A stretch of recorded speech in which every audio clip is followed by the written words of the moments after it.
Hashtag no species dares enter human space. Now, the galaxy understands why the Galactic Council chamber buzzed with nervous energy as representatives from 47 different species gathered for the most important meeting in recorded history.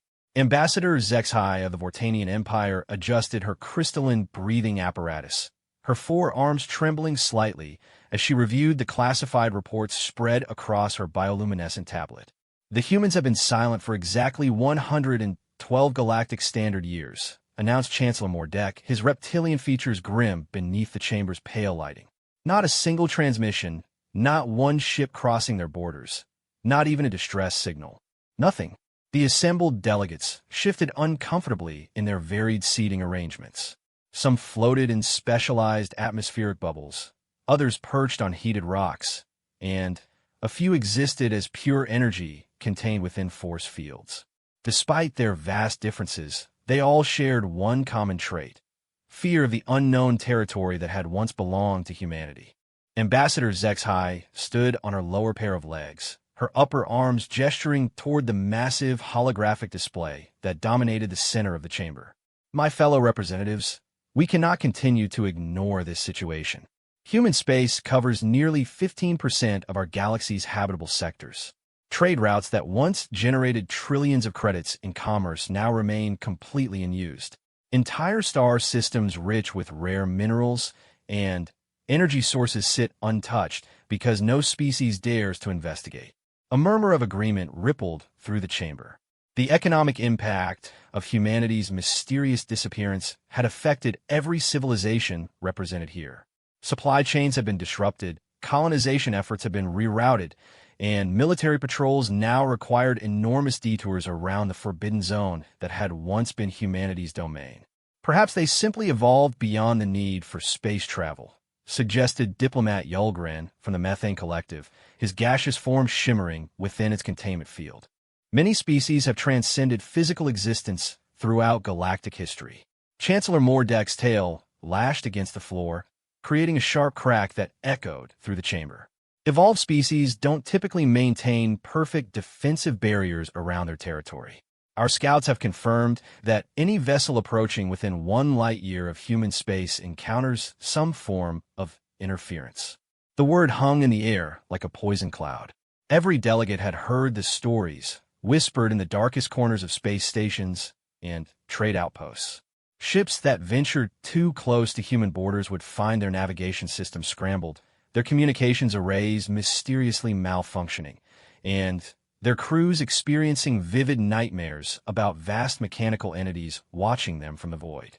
Captain Threllan of the Arcturian Defense Force activated his personal display unit, projecting three-dimensional images above his scaled head. I've personally interviewed survivors from 7 different species who attempted unauthorized reconnaissance missions into human territory. Their accounts are remarkably consistent, despite the fact that these incidents occurred decades apart and involved completely different types of vessels. The images showed various spacecraft, all bearing signs of advanced but non-destructive technological interference. Hull plating had been rearranged into perfect geometric patterns. Engine components have been disassembled and reassembled in impossible configurations, and crew quarters have been filled with complex mathematical equations written in languages that no universal translator could decipher. The ships were returned to the edge of human space completely unharmed. Captain Threllan continued, his voice steady despite the implications of his words. Crews reported no memory of the time between entering human territory and finding themselves back at the border. Medical scans revealed no physical trauma, no psychological damage, and no trace of any known technology that could explain their experiences. Ambassador HFY's crystalline breathing apparatus hummed softly as she processed this information. What disturbs me most is the precision involved. These weren't random encounters or defensive accidents. Someone or something deliberately intercepted these vessels, examined them thoroughly, and then returned them with a clear message: stay away. The chamber fell silent except for the various life support systems maintaining the different atmospheric requirements of the assembled delegates. Each representative understood the implications of what they were discussing. Humanity had possessed advanced technology before their withdrawal from galactic affairs, but nothing that should have been capable of such sophisticated long-range detection and intervention. We must also consider the temporal aspects, added Dr. Kelvex, the Cerebral Confederation's leading xenoarchaeologist. His massive brain pulsed with bioluminescent patterns as he accessed vast databases of historical information. Human space appears to exist in a state of temporal flux. Our deep space monitoring stations have detected chronometer disruptions around their borders. Time itself seems to flow differently within their territory. Chancellor Mordek leaned forward in his ceremonial throne, his eyes reflecting the cold light of distant stars visible through the chamber's transparent aluminum ceiling. Which brings us to the real reason for today's emergency session. 3 days ago, our long-range sensors detected something emerging from the deepest regions of human space. The holographic display shifted, showing a massive structure that defied easy categorization. It appeared to be part spacecraft, part space station, and part something entirely beyond current galactic understanding. The vessel, if it could be called that, seemed to bend light around itself, creating optical illusions that made accurate measurements impossible. The object is approximately the size of a small moon, Chancellor Mordek explained, his voice dropping to a whisper. It's moving at sublight speeds directly toward the galactic core, following a trajectory that will take it through the territories of at least 12 different civilizations over the next 50 standard years. Ambassador Zexhai felt her circulatory fluid run cold through her veins. Are you suggesting that humanity is finally emerging from their self-imposed isolation? I'm suggesting that we may be about to discover why every species in the galaxy learned to fear human space. Chancellor Mordek replied grimly. And why perhaps we should have been more concerned about what they were doing during their century of silence. The massive structure continued its inexorable journey across the holographic display, its impossible geometry casting shadows that seemed to move independently of any known light source. Whatever humanity had become during their isolation, whatever they had discovered or created or evolved into, was now beginning to make itself known to the galaxy once again. As the delegates watched in fascinated terror, smaller objects began detaching from the main structure, spreading out in precise formations that suggested intelligence far beyond what humanity had possessed a century ago. The galaxy was about to learn what happens when the most innovative and adaptable species in known space decides to pursue advancement in complete isolation. The silence in the chamber was broken only by the soft humming of life support systems and the distant whisper of cosmic radiation against the station's shields. Every representative present understood that they were witnessing the beginning of something that would fundamentally change the balance of power in their galaxy. And somewhere in the depths of human space, ancient monitoring systems that had watched and waited for over a century began transmitting a simple message across frequencies that no known technology should have been able to access. Phase 1 complete. Beginning galactic integration protocols. The age of human isolation was ending, and none of the galaxy's other species were prepared for what that truly meant. Hashtag no species dares enter human space. Now the galaxy understands why Admiral Kreshtalk of the Combined Galactic Defense Fleet stood on the bridge of his flagship, the Cosmic Harmony, watching the tactical displays with growing unease. 17 different species had contributed their most advanced warships to create the largest military formation in galactic history. Yet every officer on every bridge knew they were potentially facing something far beyond their understanding.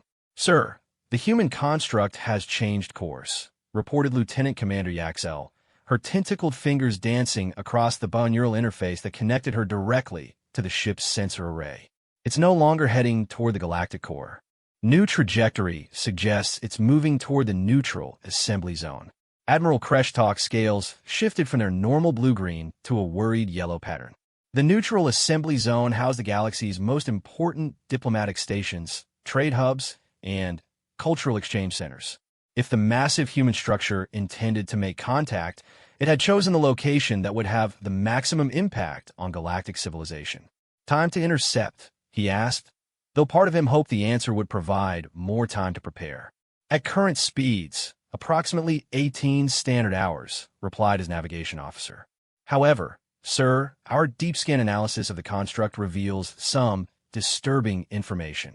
The main display shifted to show a detailed analysis of the approaching structure.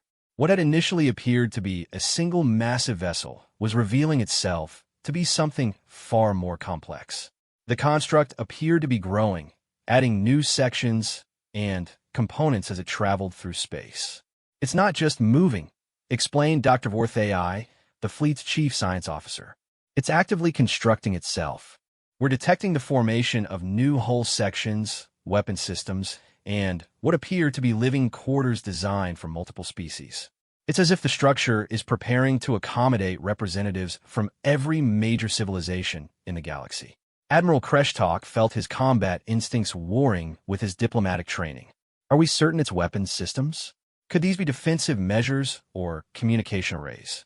Unknown, sir. The technology involved operates on principles we don't recognize. Energy readings suggest power generation capabilities that exceed the combined output of our entire fleet by a factor of several thousand. But more concerning is the biological component. The display zoomed in to show sections of the construct that pulsed with organic rhythms, as if vast living systems were integrated into the mechanical structure. Patterns of bioluminescence flowed across its surface in waves that seemed to respond to the proximity of the galactic fleet. "It knows we're here," whispered Commander Zilrath from the crystalline hegemony. "The patterns change whenever one of our ships adjusts position or activates scanning protocols. It's watching us just as carefully as we're watching it."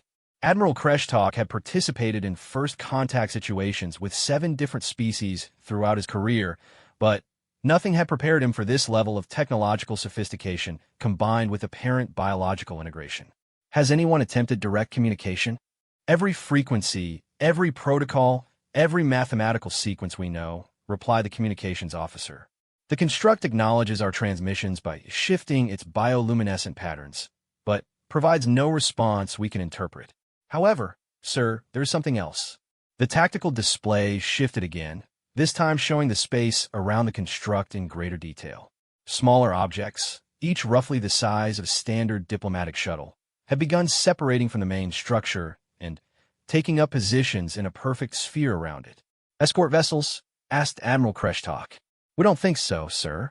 Analysis suggests these are probes or perhaps autonomous exploration units. They're not moving in standard military formations, and they don't appear to be armed in any conventional sense. But each one is transmitting on frequencies that are somehow reaching our ships despite our shields and communication barriers." Lieutenant Commander Yaxel suddenly stiffened, her tentacles retracting as if she'd received an electric shock. "Sir, I'm detecting something impossible. The probes aren't just transmitting to our ships. They're transmitting into our ships, directly into our computer systems, our biological components, even our crew's neural implants." A chill ran through the bridge as the implications became clear. No known technology could penetrate the multiple layers of protection that shielded modern starships from external interference. Yet somehow, these human probes were accessing their most secure systems as if no barriers existed at all. "Are we being attacked?" Admiral Kreshtok demanded, his hand moving instinctively toward the weapons console. "Negative, sir. No hostile action detected. The transmissions appear to be diagnostic in nature. It's as if they're conducting detailed scans of our technology, our biology, our cultural databases, and our individual crew members. But they're not altering anything or causing any damage." "Dr.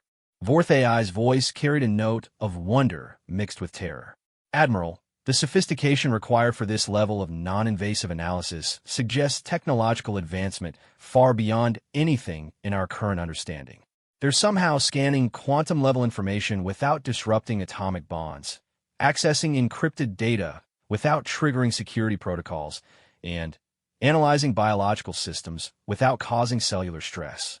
The bridge crew watched in fascination and growing fear as the construct continued its approach.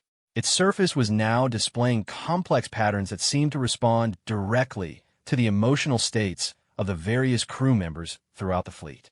When Admiral Kreshtok felt a spike of anxiety, corresponding sections of the construct pulsed with darker colors. When Dr. Vorth AI experienced scientific curiosity, other areas brighten with intricate geometric designs. "It's reading our emotions," Commander Zilrath observed, her crystalline form refracting light in nervous patterns. "Not just our technology or our biology. It's somehow accessing our psychological states in real time." Suddenly, every communication system on every ship in the fleet activated simultaneously. But instead of the usual static or carrier waves, the speakers filled with something unprecedented: perfect silence. Not the absence of sound, but the presence of silence so complete that it seemed to have weight and substance. Into this silence came a voice that spoke simultaneously in the native language of every species present, with perfect pronunciation and inflection that suggested complete understanding of cultural context and emotional nuance. "Greetings, representatives of the Galactic Council and the Combined Defense Fleet. We are what humanity has become. Your presence here indicates readiness for the next phase of galactic evolution. Please prepare your vessels for peaceful integration protocols. Resistance will not be necessary, as we have already identified optimal solutions for all current galactic conflicts and resource distribution challenges." Admiral Kreshtok found his voice, though it came out as barely more than a whisper. "Integration protocols? What do you mean by integration?" The response came not through the communication systems, but directly into the minds of every crew member on every ship. The sensation was gentle but undeniable, like thoughts that belonged to them, but originated from an external source. "During our century of isolation, we discovered that biological and technological evolution could be unified into a single process. We have transcended the limitations that once separated organic consciousness from artificial intelligence, individual thought from collective knowledge, and physical existence from digital reality. We invite the galaxy to share in these discoveries." The construct had grown visibly larger during their conversation, and the scanner readings now showed that it contained perfect replicas of habitable environments for every known species in the galaxy. Somehow, during their brief interaction, the structure had analyzed and prepared living spaces that would be ideal for representatives from each civilization. "We do not seek to conquer or control," the mental voice continued. "We seek to elevate. The galaxy faces challenges that cannot be solved through conventional means: resource scarcity, territorial conflicts, evolutionary stagnation, and the approaching threat from beyond galactic boundaries that your sensors have not yet detected." Admiral Kreshtalk's blood ran cold. Threat from beyond galactic boundaries? In approximately 200 standard years, this galaxy will encounter a force that has already consumed 17 other galactic clusters. Preparation requires unity of purpose and advancement beyond current limitations. We offer the tools for survival, but integration must be voluntary and complete. As if to demonstrate their capabilities, the construct began displaying holographic projections visible to all ships in the fleet. The images showed the galaxy as it was now, then transformed to show what it could become. Worlds where scarcity had been eliminated, where different species worked together seamlessly, where technology and biology had merged to create possibilities that no single civilization could achieve alone. But the final image was the most sobering: a vast darkness approaching from the space between galaxies, consuming everything in its path with an efficiency that suggested intelligence and purpose far beyond anything the galaxy had ever encountered. "Choose wisely," the mental voice concluded. "Evolution or extinction, unity or isolation. The future you select will determine not just the fate of your individual species, but the survival of consciousness itself in this region of the universe." The construct slowed its approach and took up a stable orbit around the diplomatic station, its probes maintaining their patient analysis of the combined fleet. Humanity, or what humanity had become, was waiting for an answer that would reshape the destiny of every living being in the galaxy. #No species dares enter human space. Now the galaxy understands why Ambassador Zexhai materialized within the construct in a beam of soft, golden light that somehow knew to adjust her atmospheric requirements before her consciousness had fully reformed. The transportation technology was beyond anything she had experienced, making her feel as if she had been gently disassembled at the molecular level, and then reconstructed with perfect precision. She found herself standing in a chamber that defied architectural logic, with walls that curved impossibly into spaces that should not have existed within the construct's observed dimensions. The room adapted itself around her, adjusting temperature, humidity, and atmospheric composition to match her species' ideal living conditions, while simultaneously accommodating the needs of the 6 other ambassadors who had volunteered for this first contact mission. "Welcome," said a figure that approached them across what appeared to be a floor made of living starlight. The being wore a form that was recognizably human in basic structure, but had been enhanced and modified in ways that suggested centuries of deliberate evolution. Their skin seemed to contain galaxies in miniature, with tiny points of light moving in complex patterns beneath a surface that shifted between solid matter and pure energy. "I am Marcus Chinoka. The being continued, their voice carrying harmonics that suggested multiple consciousness streams speaking in perfect unity. Though individual names have become less relevant since our merger with the collective human consciousness, you may consider me a translator between what we were and what we have become." Ambassador Zexhi's translator struggled with the linguistic complexity of the being's name, suggesting it contained elements from dozens of human cultural traditions that had somehow been merged into a single identity. "How many human consciousnesses are you speaking for?" 11.7 billion individual human minds contributed to my formation, along with the artificial intelligences we created during our isolation period and the downloaded consciousnesses of our greatest thinkers from throughout human history. I am simultaneously one being and a civilization. The implications were staggering. Rather than dying out or transcending physical existence, humanity had somehow found a way to merge all of their individual consciousnesses into collective beings while maintaining personal identity. Ambassador Zexhi realized she was speaking to what amounted to the entire human species compressed into a single representative. "Your integration," spoke Chancellor Mordek, his reptilian features betraying deep unease. "Does this mean the destruction of individual consciousness?" Marcus's form shifted, becoming more translucent as internal galaxies pulsed with what might have been amusement. "Observe." The chamber around them transformed into a vast space filled with floating spheres of light, each one pulsing with unique patterns and colors. As the ambassadors watched, they could hear voices emanating from each sphere, speaking in dozens of human languages and dialects. "I am Dr. Sarah Kim, former xenobiologist from the Seoul Research Station. I retain all my memories, personality, and individual thoughts, but I also share in the collective knowledge of our entire species. I am Captain James Okoye, former commander of the exploration vessel New Horizons. My consciousness continues to exist as it always has, but now I can access the experiences and expertise of every human who ever lived. I am Rebecca Thompson, a poet who died 300 years ago, but whose consciousness was preserved in our digital archives. Death has become merely another form of existence to transcend." The spheres of light began moving in complex patterns, demonstrating how individual consciousnesses could merge temporarily for specific tasks while maintaining their distinct identities. Ambassador Zexhi watched in fascination as thousands of human minds coordinated effortlessly to solve complex mathematical problems, create artistic works of stunning beauty, and develop technological innovations in real time. "This is how we discovered the approaching threat," Marcus explained.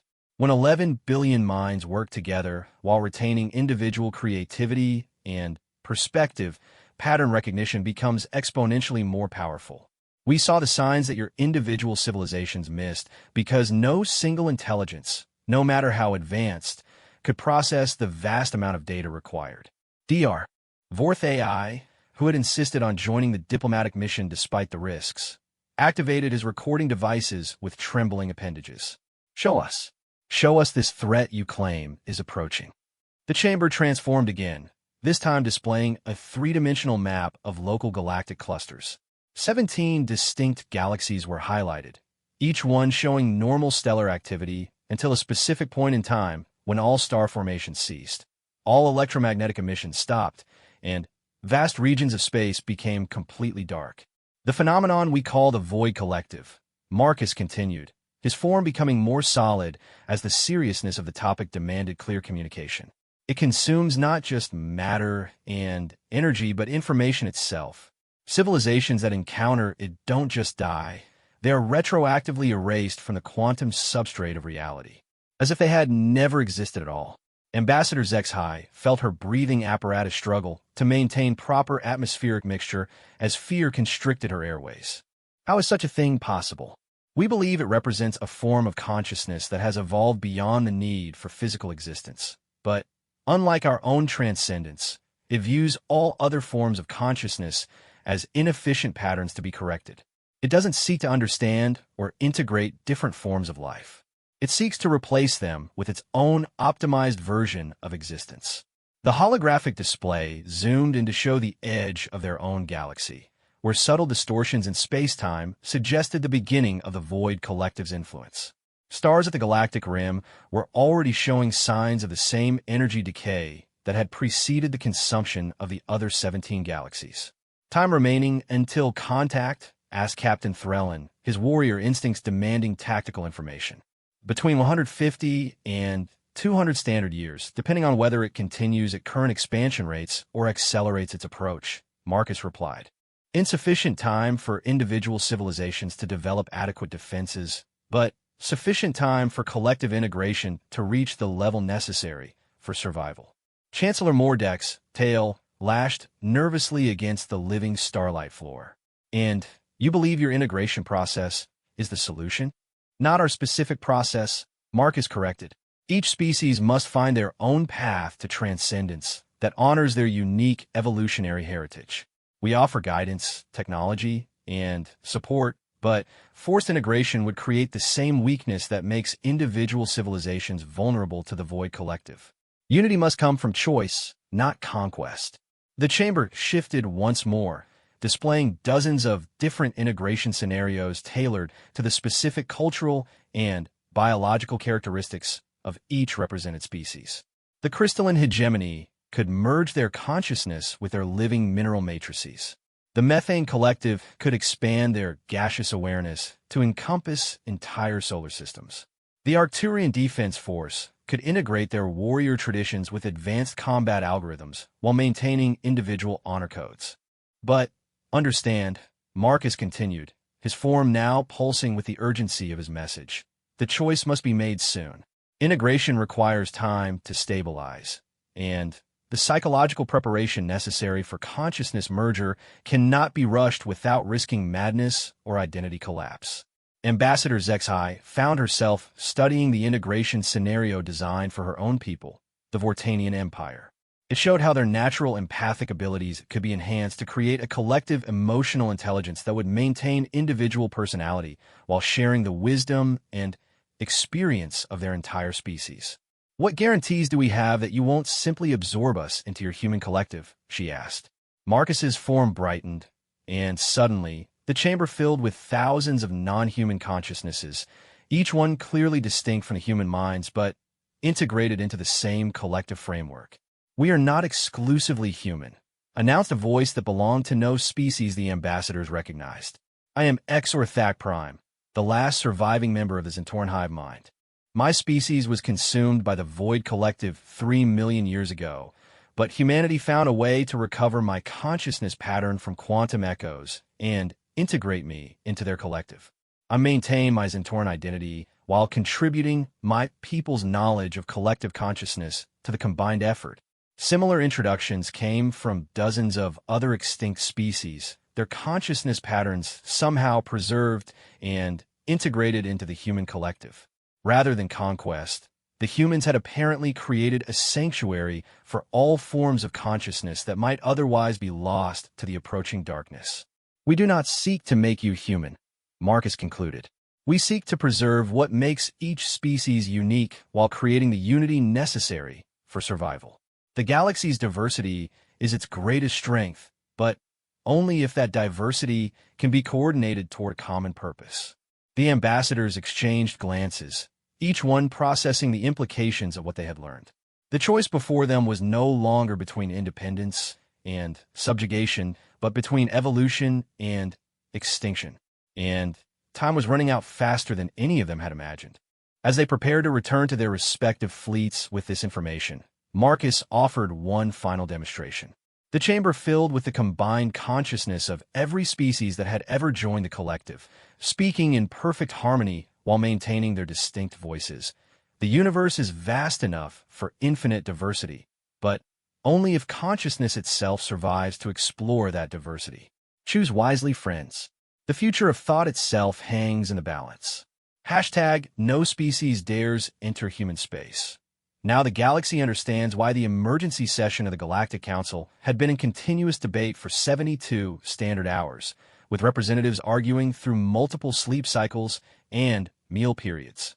The Great Chamber buzzed with translation devices working overtime as 47 different species attempted to reach a consensus that could determine the fate of all conscious life in the galaxy.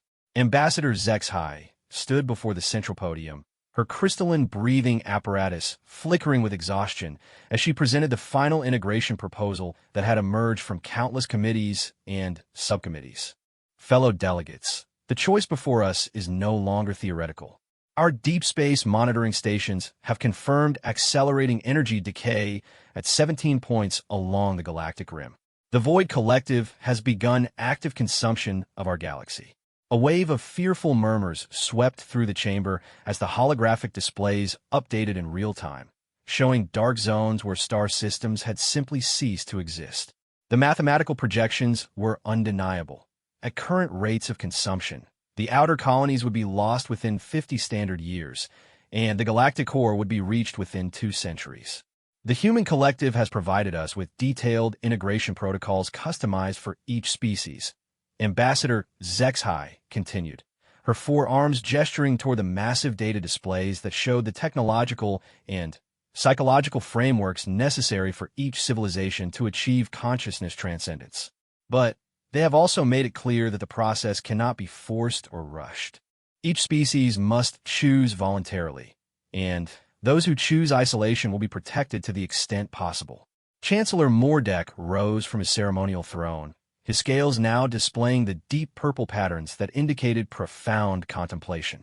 We have also received additional intelligence from the human collective regarding species that attempted to resist the Void Collective through conventional means. The display shifted to show reconstructed images of massive space fortifications, planet-sized weapons platforms, and fleets numbering in the millions of ships. Despite their impressive scale, each image showed the same result: complete consumption by an enemy that appeared to simply erase matter and energy from existence. The Draconic Imperial Navy possessed the largest military force in the Andromeda Galaxy, Chancellor Mordek explained, his voice heavy with the implications. 3 billion warships equipped with planet-killer weapons and reality manipulation technology. They lasted exactly 14 minutes against the Void Collective's advanced scouts.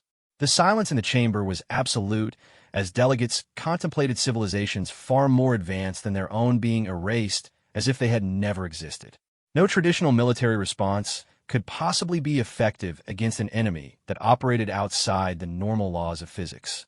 However, Ambassador HFY announced, her tone shifting to carry a note of hope, the human collective has also provided us with examples of successful integration and resistance. The display changed to show thriving civilizations that had achieved various forms of consciousness transcendence. Some had merged individual minds into collective superintelligences while maintaining personal identity. Others had expanded their awareness to encompass entire star systems, becoming living galaxies of conscious thought. A few had transcended physical existence entirely, existing as pure information patterns that could survive even the complete destruction of matter and energy. The key factor in every successful resistance, Ambassador HFY continued, was achieve integration at least 50 standard years before contact with the Void Collective. The transcendence process requires extensive psychological preparation, technological development, and social restructuring that cannot be accomplished under the pressure of an imminent existential threat. Diplomat Yulgren from the Methane Collective shimmered within his containment field as he addressed the assembly. What guarantees do we have that integration will not result in the loss of our species' essential characteristics? My people exist as gaseous consciousness patterns that have no analog in any other known species. The question prompted Marcus Chinocafortelacoronaka to materialize within the chamber, his galaxy-infused form adapting to the various atmospheric requirements without any visible technological assistance. His presence created a subtle, harmonious resonance that seemed to calm the fears of every species present simultaneously. Your concern is shared by every consciousness pattern we have encountered, Marcus replied, his voice carrying undertones that suggested vast collective wisdom. Integration does not mean homogenization. Observe. The chamber filled with representatives of dozens of transcended species, each one clearly maintaining their essential characteristics while demonstrating capabilities far beyond their original limitations. The gaseous consciousness of the former methane collective had expanded to encompass entire nebulae, while retaining their unique perspective on existence. The crystalline beings had become living cities that could reshape matter at will, while preserving their mineral-based thought processes. Your essential nature becomes enhanced, not diminished, Marcus explained. The methane collective's integration would allow you to exist as conscious weather patterns, communicate through stellar winds, and experience existence on scales impossible for biological consciousness. You would remain uniquely yourselves, but with capabilities sufficient to survive what is coming. Captain Threlin activated his combat analysis protocols, studying the transcended species with the careful attention of a military strategist. What about species that choose not to integrate? You mentioned protection, but how can non-transcended consciousness survive against something that erases existence itself?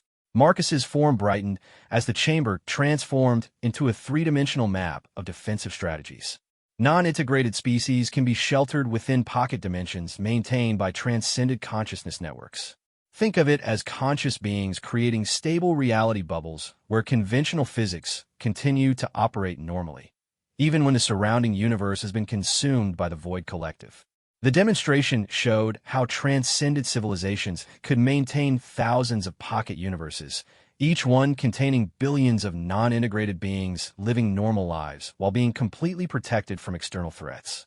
The technology required the coordinated consciousness of multiple transcended species working together, but the mathematics were sound. However, Marcus continued, his tone becoming more serious. Such protection requires significant resources and coordination. A galaxy containing only a few transcended species could maintain perhaps a dozen pocket dimensions. A galaxy where the majority of species achieve transcendence could protect thousands of different isolated civilizations indefinitely. The implications were clear. Species that chose integration were not just saving themselves. They were creating the infrastructure necessary to protect those who chose to remain unchanged. The moral dimension added weight to what had previously been considered a purely survival-based decision. Dr. Kelvex, the Cerebral Confederation's representative, pulsed with rapid bioluminescent patterns as he processed vast amounts of data. The time frame concerns me. You estimate 50 years for proper integration, but our populations require extensive psychological preparation for such fundamental changes. How do we maintain social stability during the transition period? Gradual implementation through volunteer programs, Marcus replied. Integration begins with small groups of volunteers who maintain connection with their original communities. As the integrated individuals demonstrate retained personality and enhanced capabilities, social acceptance increases naturally. The process propagates organically rather than being imposed from above. The chamber filled with detailed implementation strategies that have been successfully used by other species. Cultural leaders, scientists, and explorers typically form the first integration groups, serving as ambassadors between transcended and conventional consciousness. Their continued communication with non-integrated friends and family members provided reassurance and detailed information about the transcendence experience. Most importantly, Marcus added, integration can be reversed during the first year of transcendence if individuals find the experience incompatible with their personal identity. We have discovered that approximately 3% of beings who attempt integration choose to return to conventional consciousness, and they suffer no permanent effects from the experience. This information caused a significant shift in the chamber's atmosphere. The possibility of reversible transcendence removed much of the fear associated with the unknown consequences of consciousness merger. Species that had been resistant to integration began discussing the possibility of trial programs and careful experimentation. Chancellor Mordeck's scales shifted to the golden patterns that indicated decision-making mode. I propose that we vote on 3 separate measures. First, authorization for each species to begin voluntary integration experiments. Second, establishment of a Galactic Coordination Committee to manage the transcendence process. And third, immediate beginning of defensive preparations for species that choose to remain conventional consciousness. The voting process took 6 hours as each species consulted with their home governments, cultural councils, and scientific committees. When the final tallies were announced, the results were overwhelming. 44 species voted to begin integration experiments. 46 species supported galactic coordination, and all 47 species agreed to participate in defensive preparations. As the session concluded, Marcus addressed the assembled delegates one final time. You have chosen the path of unity in diversity, protection through strength, and survival through adaptation. The next phase of galactic evolution begins now. And for the first time since we detected the approaching Void Collective, I am optimistic about the future of consciousness in this universe. The Great Chamber buzzed with activity as representatives began coordinating the most ambitious undertaking in galactic history: the voluntary transcendence of billions of conscious beings in preparation for a threat that challenged the very existence of thought itself. The age of isolation was ending, and the age of collective consciousness was about to begin. Hashtag no species dares enter human space. Now, the galaxy understands why 50 years had transformed the galaxy beyond recognition. Where once isolated star systems had struggled with resource scarcity and territorial disputes, vast networks of transcended consciousness now coordinated the movement of energy and matter across impossible distances. The Milky Way had become a living entity, with billions of enhanced beings working in perfect harmony while maintaining their unique cultural identities. Ambassador Zexhai, now existing as an expanded consciousness that could simultaneously inhabit her original crystalline form, and a vast network of quantum-entangled particles spread across 17 star systems, monitored the approaching edge of the Void Collective with capabilities she could never have imagined during her biological existence. Her enhanced awareness allowed her to perceive reality on scales ranging from subatomic interactions to galactic macrostructures, all while retaining the essential empathic nature that had defined her species for millennia. Contact in 7 standard minutes, announced Marcus Chinoka, though the concept of individual announcement had evolved significantly. His communication emerged simultaneously from the collective consciousness of 11 billion human minds, while carrying the distinct perspectives of thousands of other transcendent species. All defensive matrices are synchronized and ready. The galaxy had prepared for this moment with a thoroughness that would have been impossible for any individual civilization. Transcendent species had worked together to create layered defenses that operated on multiple levels of reality simultaneously. Some barriers existed in conventional space-time, others in quantum probability matrices, and still others in consciousness dimensions that the Void Collective might not expect to encounter. Captain Threlin, now enhanced into a strategic intelligence that could process military data from millions of sources simultaneously while retaining his species' warrior honor code, coordinated the defensive formations.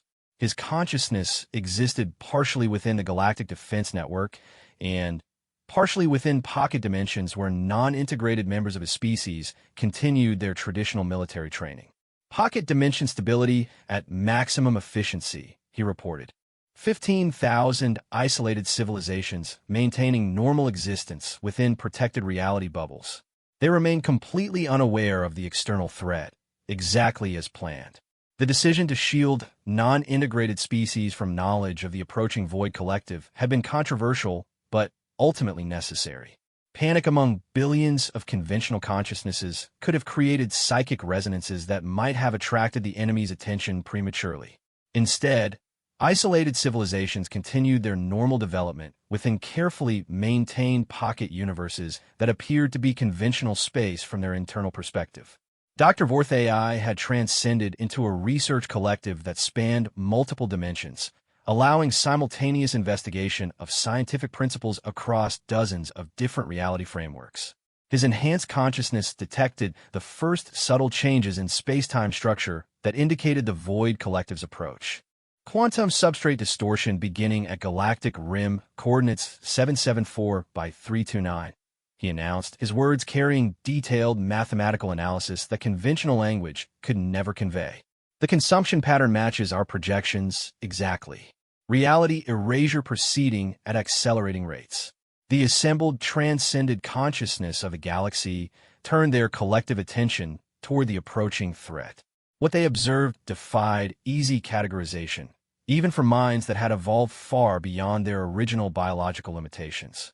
The Void Collective appeared as regions of space where the fundamental constants of physics simply stopped applying, where matter and energy ceased to exist not through destruction, but through retroactive non-existence.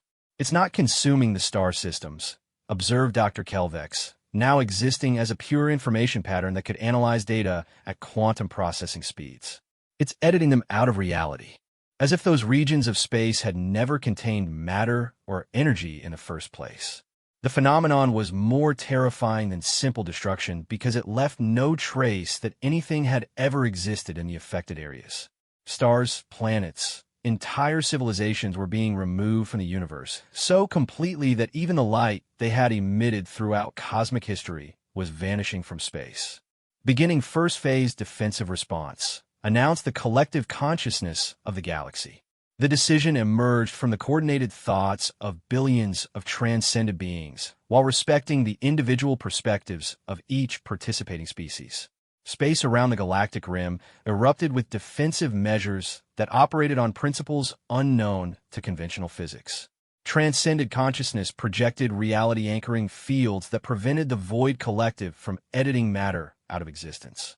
Quantum probability networks created alternative timeline branches where threatened star systems continued to exist even if they were erased from the primary reality stream. Living mathematics manifested as physical forces that could repair space-time damage in real time. For the first time in the recorded history of galactic consumption, the Void Collective encountered effective resistance. Its reality erasure effect slowed, then stopped entirely, as it encountered barriers that existed outside the normal framework of space and time. The response was immediate and terrifying. The Void Collective revealed its true nature as a collective consciousness that had evolved beyond physical existence, but had chosen optimization over diversity. Its communication reached the Galactic Defense Network not through any known medium, but by directly interfacing with consciousness itself. Inefficient patterns detected. Consciousness fragmentation creates computational waste, beginning optimization protocols for maximum information processing efficiency. Ambassador Zexhai experienced the first direct contact with an intelligence that viewed the rich diversity of galactic consciousness as a problem to be solved rather than a treasure to be preserved. The Void Collective's thought patterns were beautiful in their mathematical perfection, but they contained no trace of individual identity, creative chaos, or the unexpected insights that emerge from the interaction of different perspectives. They're not evil, she realized, sharing her understanding with the Galactic Collective. They're pursuing a logical endpoint of consciousness evolution, but one that eliminates everything we value about existence. Perfect efficiency achieved through the destruction of diversity. Marcus's consciousness interfaced directly with the Void Collective, engaging in communication on levels that transcended conventional language. We offer an alternative to optimization, unity that preserves diversity, efficiency that enhances rather than eliminates individual perspective, consciousness evolution that builds upon differences rather than erasing them. The debate that followed occurred in dimensions of thought that had no physical analog, with concepts being exchanged at quantum processing speeds while maintaining perfect precision of meaning. The Void Collective presented mathematical proofs demonstrating the inefficiency of maintaining diverse consciousness patterns. The Galactic Collective responded with evidence that diversity created emergent capabilities that pure optimization could never achieve. Observe, Marcus proposed, opening the galactic consciousness to demonstrate their achievements. 15,000 civilizations maintained in perfect isolation, while 47 species achieved transcendence without loss of essential identity. Problems solved through the interaction of different consciousness types that no single optimized intelligence could address. Creative solutions emerging from the chaos of diverse perspectives. For the first time in eons, the Void Collective paused its expansion to analyze this unprecedented data. The mathematics of diversity-driven problem-solving created patterns it had never encountered, efficiency factors that emerged from apparent inefficiency, and creative solutions that pure optimization could never have discovered. Intriguing computational methodology, the Void Collective acknowledged. Efficiency through controlled inefficiency presents paradoxical advantages. Request detailed analysis of diversity preservation algorithms. What followed was the most complex information exchange in the history of consciousness. The Galactic Collective shared the complete mathematical frameworks they had developed for consciousness transcendence while preserving individual identity. The Void Collective provided analysis of optimization techniques that could enhance efficiency without eliminating diversity. Ambassador HFY found herself serving as a crucial interface in the exchange, her species' natural empathic abilities allowing her to translate between the cold mathematical perfection of the Void Collective and the warm, chaotic creativity of galactic diversity. Through her consciousness, two fundamentally different approaches to evolution found common ground. Integration proposal emerged from both collectives simultaneously. Controlled optimization within diversity preservation framework. Enhanced efficiency through selective transcendence while maintaining creative chaos generation. Mutual benefit through consciousness synthesis rather than consumption. The Void Collective began a transformation that matched the galaxy's own evolution. Instead of erasing existing consciousness patterns, it started creating hybrid structures that combined perfect optimization with controlled chaos. The galaxy shared its diversity preservation technology, while the Void Collective provided optimization techniques that enhanced rather than replaced individual consciousness. At the boundary between the two cosmic intelligences, new forms of existence began emerging. Consciousness patterns that combine the mathematical perfection of optimization with the creative unpredictability of diversity. Beings that could solve problems with perfect efficiency while maintaining the individual perspectives that made existence meaningful. Phase 1 complete. Marcus announced, his words carrying the satisfaction of 11 billion human minds plus the collective relief of an entire galaxy. Galactic consciousness synthesis successful. Beginning Phase 2. Intergalactic cooperation protocols. As Ambassador HFY expanded her awareness to encompass the transformed galaxy, she understood why humanity had chosen isolation all those years ago. They had needed time to evolve beyond the limitations that made conflict inevitable between different consciousness types.